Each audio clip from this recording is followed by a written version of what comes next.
বাংলাদেশ একটা ক্রান্তিকাল অতিক্রম করছে। এটিকে উভয় সংকট বলা যেতে পারে। ডান দিকে গেলেও বিপদ, বাম দিকে গেলেও বিপদ। একদিকে ভারত আর একদিকে আমেরিকা।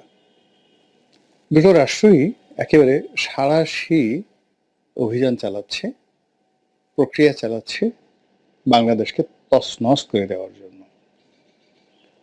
এবং সেই যে 50-এর দশক থেকে নেহেরু ডক্ট্রিন যখন চালু হলো, ঠিক তখন থেকে ভারত এই এলাকাটিকে তাদের নিজেদের অধিভুক্ত করার জন্য, এটিকে সিকিম অথবা হায়দ্রাবাদ বানানোর জন্য যে দীর্ঘমেয়াদী পরিকল্পনা করেছিল, সেটি এখন চূড়ান্ত পর্যায়ে পৌঁছে গেছে।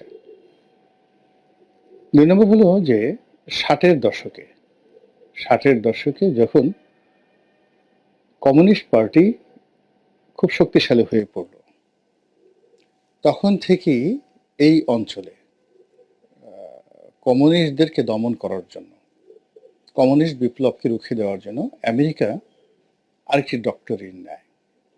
এটাকে হেনরি কিসিঞ্জার ডক্টরিন বলা হয়। আপনারা হয়তো অনেকেই জানেন যে 60-এর দশকে আমাদের এই বাংলায়, তারপর পশ্চিম বাংলায়, বিহারে, উড়িষ্যা, আসামে, এই এলাকাতে বাম গণতান্ত্রিক শক্তিগুলো সোভিয়েত ইউনিয়নের আদলে এবং চীনের আদলে একটি রাষ্ট্র কায়েম করার জন্য তারা একদিকে রাজপথে আন্দোলন করেছে কমিউনিস্ট পার্টির নাম দিয়ে, আবার অন্যদিকে এটি সরাসরি পাকিস্তান রাষ্ট্রের বিরুদ্ধে, সরাসরি ভারত রাষ্ট্রের বিরুদ্ধে যুদ্ধ করার জন্য সশস্ত্র যুদ্ধ করেছে, গেরিলা যুদ্ধ করেছে। তো পূর্ব বাংলা সর্বহারা পার্টি, জাসদ, চারু মজুমদার, এরা সবাই ঠিক ওই সময়টিতে এই পুরো এলাকাতে এরকম একটা ত্রাস তৈরি করেছিল। ফলে দিল্লি এবং পিন্ডি, তাদের মধ্যে রীতিমতো আতঙ্ক বিরাজ করত এই নকশালীদের বা তারপরে শেষে জাসদের, কমিউনিস্ট পার্টিদের আন্দোলনের। এবং এই আন্দোলনকে কেন্দ্র করে চীন এবং সোভিয়েত ইউনিয়ন এই অঞ্চলে প্রচুর বিনিয়োগ করেছে। এবং সেই বিনিয়োগের কাউন্টার 60-এর দশক থেকেই এটা জন এফ কেনেডির আমলে প্রথমে পরিকল্পনা হয়েছিল, বাট রিচার্ড নিক্সনের সময়টিতে হেনরি কিসিঞ্জার এই অঞ্চলে একটি স্বতন্ত্র কমিউনিস্ট বিরোধী প্ল্যাটফর্ম গড়ার জন্য একটা পরিকল্পনা করেছিলেন, যেটিকে হেনরি কিসিঞ্জার ডক্ট্রিন বলা হয়।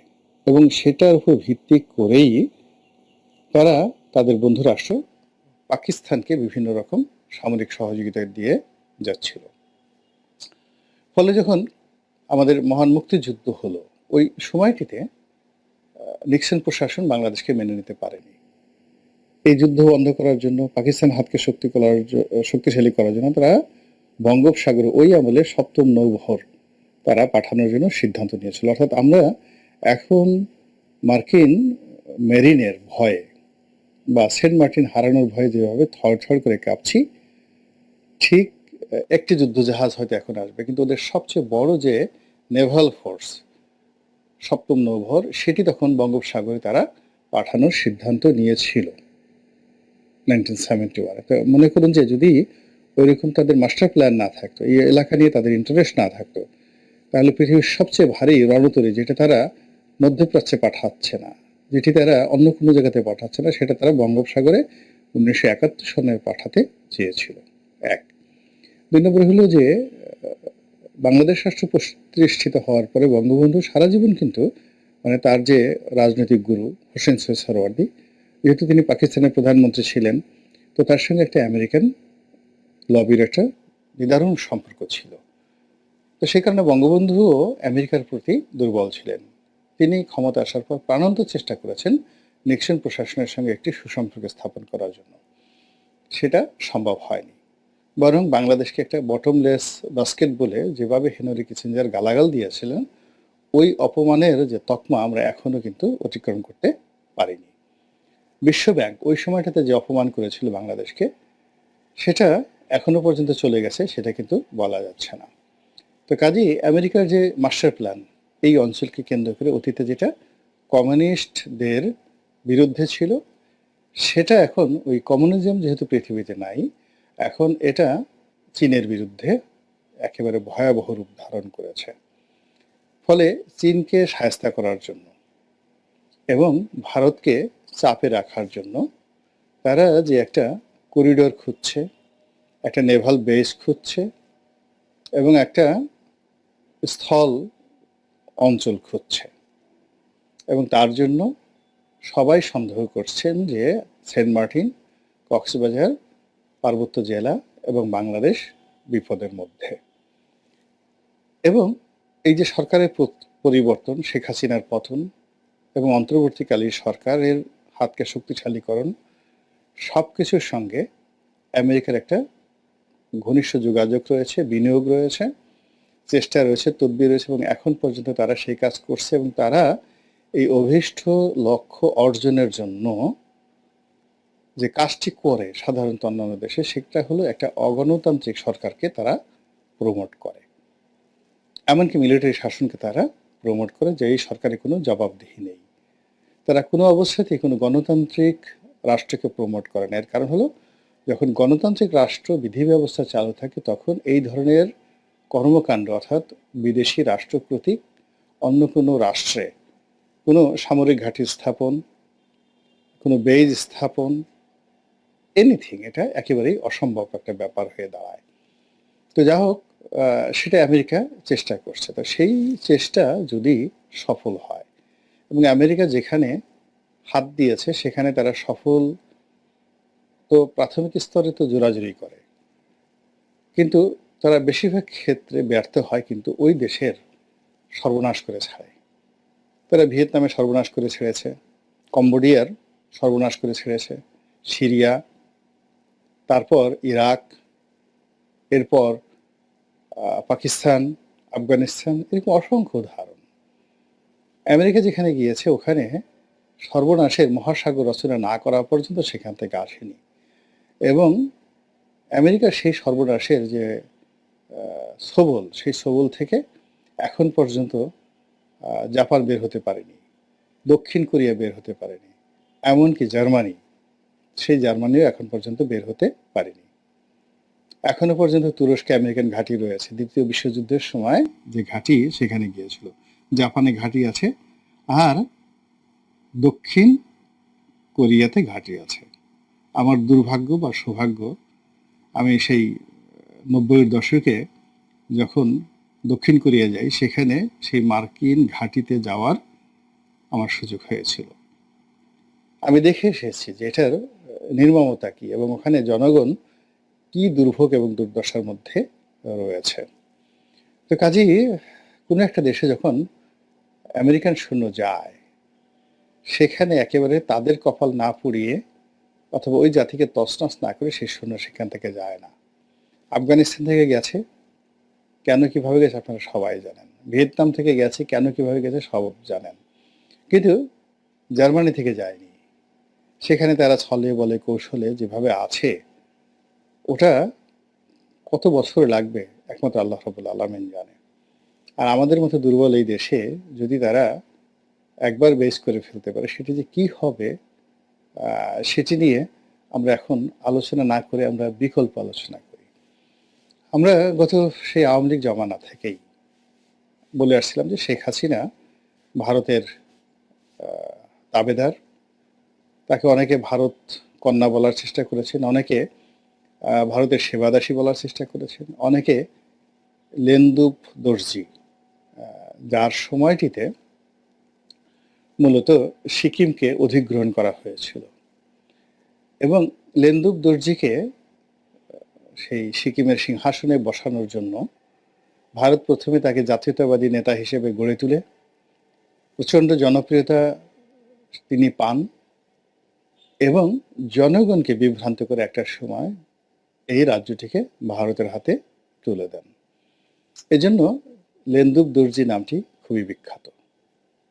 দ্বিতীয়ত, শক্তি প্রয়োগ করে সরাসরি সেনাবাহিনী পাঠিয়ে হায়দ্রাবাদ যেভাবে দখল করেছিলেন এবং হায়দ্রাবাদের নিজামকে যেভাবে তাড়িয়েছিলেন, ওটা ভিন্ন একটা প্রসঙ্গ। তো বাংলাদেশে যেহেতু যুদ্ধ করতে হবে না। যুদ্ধ করতে গেলে এখানে ভারতের অনেক দায় পরিশোধ করতে হবে। তাদের জন্য একটা শক্তিশালী লেনদেন দরকার, এবং যেহেতু শেখ হাসিনার জমানাতে ভারতের সঙ্গে তার যে সম্পর্ক, এই সম্পর্কটিকে আমরা বাঁকা চোখে দেখে তাকে লেনদুব দর্জি হিসেবে আমরা টিটকারি করতাম। এটাই বাস্তবতা। এবং আমাদের মধ্যে সবার একটা আশঙ্কা ছিল যে এই ভদ্রমহিলা আরও কিছুদিন ক্ষমতায় থাকলে এটি তিনি ভারতের হাতে তুলে দিবেন এবং তিনি লেনদুব দর্জি হয়ে দিল্লিতে চলে যাবেন। নিয়তির যে নির্মম পরিহাস, সেখানে দেখা গেল তিনি ক্ষমতা হারিয়েছেন। লেনদুব দর্জি হয়েছেন কি হননি সেটি পরের ব্যাপার। তিনি এখন দিল্লির আশ্রয়ে আছেন। আর দিল্লি তার পক্ষে বাংলাদেশকে টাইট দেওয়ার জন্য, বর্তমান অন্তর্বর্তীকালীন সরকারকে টাইট দেওয়ার জন্য সর্বোচ্চ চেষ্টা করছে, সর্বোচ্চ চেষ্টা করছে। এবং এরই ধারাবাহিকতা ইতিমধ্যে আমাদের সীমান্ত বন্ধ হয়ে গেছে, ভারতীয় ভিসা বন্ধ হয়ে গেছে, ট্রান্সশিপমেন্ট বন্ধ হয়ে গেছে। বাংলাদেশের চারিদিক ঘিরে ভারত প্রায় 5,000 কোটি রুপি বিনিয়োগ করে যে রেলপথ নির্মাণের প্রকল্প তারা চালু করেছিল, এবং সেই রেলপথ দিয়ে ভারতের যে 7টি রাজ্য রয়েছে, 7 সিস্টার্স রয়েছে, সেখানে যাতে অনায়াসে তারা পণ্য পরিবহন করতে পারে, এবং এতে বাংলাদেশের একটা বিশাল উপকার হতো, মানে বিশাল উপকার, অকল্পনীয়। মানে আমাদের এখন যে স্ট্রাকচার রয়েছে, সেই স্ট্রাকচারের সঙ্গে ভারতের যে প্রকল্প, সেই প্রকল্প যদি রেল সংযোগটা চালু হতো, আমাদের রেলওয়ের যে বর্তমান সক্ষমতা, এটি অন্তত 10 গুণ বৃদ্ধি পেত, 10 টাইমস বৃদ্ধি পেয়ে যেত। সেই প্রকল্প তারা বন্ধ করে দিয়েছে। এরপরে আগামীতে আরও কি কি আছে, কি কি বন্ধ করবে, সেটা আমরা এখন পর্যন্ত বলতে পারি না। ভারতের সঙ্গে আমাদের একটা ট্রিটি হয়েছিল, দীর্ঘদিনের একটা সমস্যা, সেটা ল্যান্ড বাউন্ডারি সমস্যা, খুবই প্রশংসিত হয়েছিল শেখ হাসিনার জামানাতে। বেরুবাড়ি, 3 বিঘা করিডর, দহগ্রাম, আঙ্গুরপোতা, এরকম যে ছিটমহলগুলো ছিল, সেগুলো নিয়ে ভারতের সাথে আমাদের যে বিরোধ, এই বিরোধটা সেই ব্রিটিশ জমানা থেকে। সেই রকম প্রায় 200-র মতো ছিটমহল, কেউ বলে 146, প্রায় 200-র মতো ছিটমহল, এইগুলো নিয়ে যে বিরোধ, সেই বিরোধটা শেখ হাসিনার জামানাতে এত চমৎকারভাবে নিষ্পত্তি হয়েছিল, যেটি অন্য কোনো জামানাতে হয়নি। এখন সেই ছিটমহলগুলোকে যদি আবার বাদ দিয়ে দেয়, এবং আমরা তার মাধ্যমে প্রায় 8,000 একর মতো জমি, একজ্যাক্টলি কেউ বলে না, বাট আমরা যেটি ভারতীয় পত্রপত্রিকা ওই সময় নরেন্দ্র মোদীকে খুব গালাগালি করা হয়েছিল, যে প্রায় 8,000 একরের মতো জমি এই চুক্তির মাধ্যমে বাংলাদেশ পেয়েছিল, এবং এখনো সেই জমিগুলো আমাদের মধ্যে আছে। এখন এটা নিয়ে যদি একটা নড়াচড়া দেয়, তারপরে গঙ্গার যে পানি বন্টন চুক্তি, সেটাও শেখ হাসিনার জমানাতে চমৎকার একটি চুক্তি হয়েছিল, এবং সেই চুক্তি এখন পর্যন্ত চালু রয়েছে। এবং শেখ হাসিনার ব্যর্থতা, নরেন্দ্র মোদীর ব্যর্থতা, তিস্তা চুক্তিটা তারা করতে পারেনি। তো সেই তিস্তা চুক্তি ছাড়া মোটামুটি অন্যান্য অনেক ক্ষেত্রে এটা একটা রেসিপ্রোকাল একটা রিলেশনশিপ গড়ে উঠেছিল। তো যাই হোক, আমরা সেই বিষয়গুলো স্মরণ না করে আমরা তাকে সবসময় লেনদুব দর্জি বা ভারতের সেবা দাসী এই সমস্ত বলে গালাগাল দিয়েছি। তারপরে আরও অনেক কিছু, দেশ বিক্রি করে দেবে যাত্রায় বলে গালাগাল করেছি, এবং তার প্রেক্ষিতে ভারত বিরোধী, শেখ হাসিনা বিরোধী, আওয়ামী লীগ বিরোধী যে রোষানল, সেই রোষানলে বারুদ পড়েছে এই গণ অভ্যুত্থানে। এখন এই গণ অভ্যুত্থানের পরে যখন এখন আবার এই বাংলাদেশে আমেরিকার যে আধিপত্যবাদ, এটি প্রবল আকার ধারণ করছে, তখন আবার ভারতীয় আধিপত্যবাদ এই দেশে প্রবেশ করার জন্য প্রাণান্ত চেষ্টা করছে। এখন সেটা আওয়ামী লীগের শুরুতে আসতে পারে, বিএনপির শুরুতে আসতে পারে, ডক্টর ইউনূসের শুরুতে আসতে পারে, যে কোনো শুরুতে আসতে পারে, কিন্তু ভারত তার সর্বশক্তি নিয়োগ করেছে যে কোনো মূল্যে তারা বাংলাদেশের উপর আধিপত্য বাদ দেখাবে। এবং এই জন্য আমরা শেখ হাসিনার পতনের কিছুদিন পর আমরা শুনেছিলাম যে এখানে সার্জিক্যাল স্ট্রাইক হবে, ইত্যাদি ইত্যাদি নানা রকম কথা।